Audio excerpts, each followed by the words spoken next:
twizihiza none.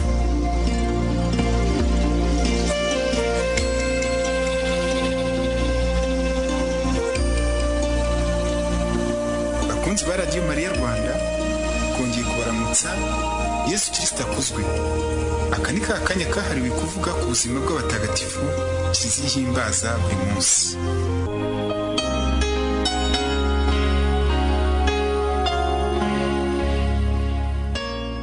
None turi tariki ya 15 Kamena. Turahimbaza mutagatifu Modeste hamwe na Viti ari we Gido na Crescensi bahoye Imana babaziza ukwemera kwabo ku ngoma y'umwami w'abami Diocletian Irukania ku nkombe ya Sele. Turahimbaza mutagatifu Bernardo wa Mato umusaseridoti. Turahimbaza mutagatifu Gerimana wa Pribaki umubikira. Muri mwanya tugiye kuganira ku mateka ya mutagatifu Bernardo wa Mato na mutagatifu Gerimana. Muri kumwe na Padiri Valens Twagiramungu.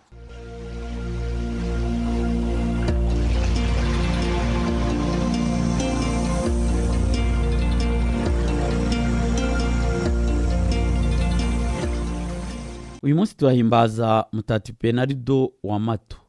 Uyu Bernardo wa Mato ahandi bamwita Bernardo wa Oste yavutse mu mwaka w'2020. Aba umusaseridoti. Mu mwaka w'2050 yubakishije ikigo cyakira abageze mu zabukuru cyaje gufata izina rye. Ubundi bavuga ko yari umwogezabutumwa utarambirwa ava mu mujyi ajya mu wundi kwamamaza inkuru nziza. Yitabye Imana ahitwa Navare ku ya 12 Kamena mu mwaka w'2081. Yashyinguwe ku ya 15 Kamena. Iyi tariki niyo Kiliziya yagennye ko azajya himbazwaho.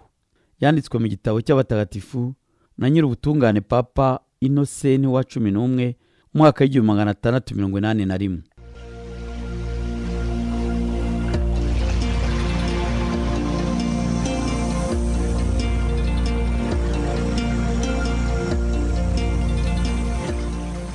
Tuvuge no ku mateka ya mutagatifu Gerimana naho duhimbaza none.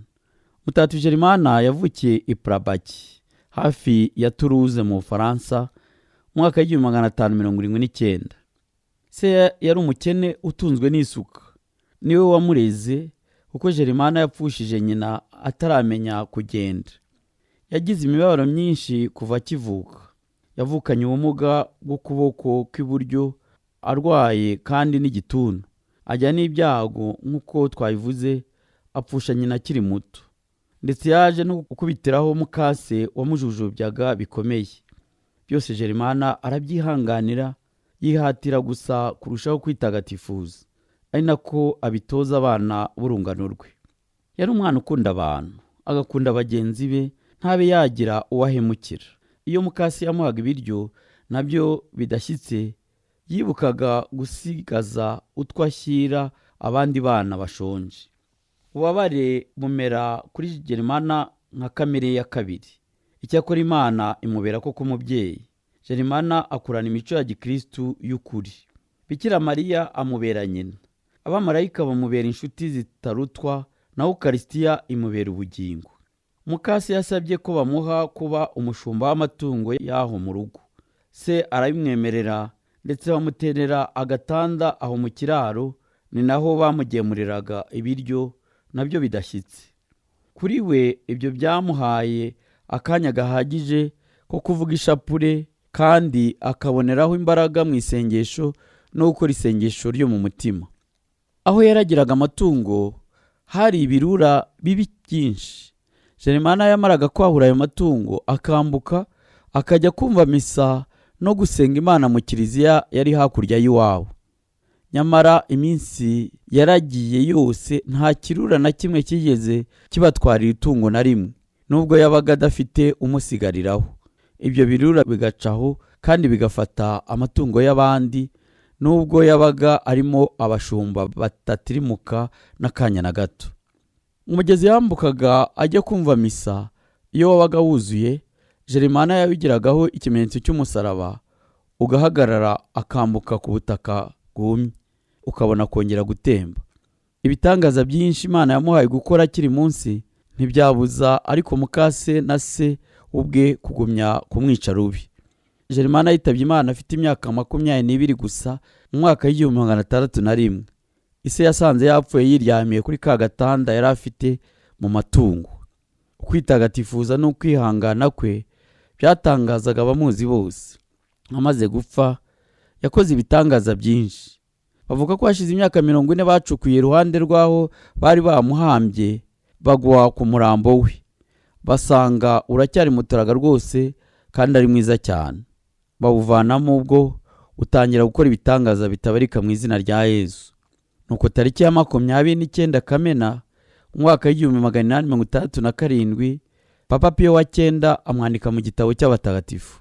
Twamaze Mutagatifu Gerimana kugira ngo ibyago tugira cyangwa ingorane ducamo ntibidutere kwiheba, ngo dutekereze ko Imana itadukunda, ahubwo urukundo rwacu ntirushingire kuko twaramutse cyangwa tudafite umuze mu buzima, ahubwo tumenye ko ibyo dutunze byose ndetse n'ubuzima bwacu ari Nyagasani biduha, bityo dukomeze ari we turangamira. Dusabe.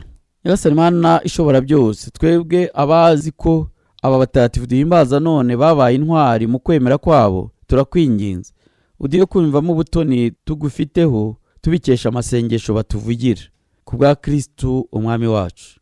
Ndangije nifuriza umunsi mwiza abahimbaza abatagatifu Gerimana, Benarido wa Mato ndetse na Mutagatifu Modeste. Namwe mwese inshuti z'Imana kandi bana babikira Mariya, mugire umunsi mwiza.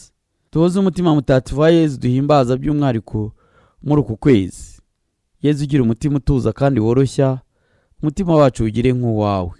Yari Padiri Valens Twagiramungu ubifuriza ineza n'amahoro bikomoka ku Mana umubyeyi wacu no kuvuganirwa n'umubyeyi Mariya nyina wa Jambo.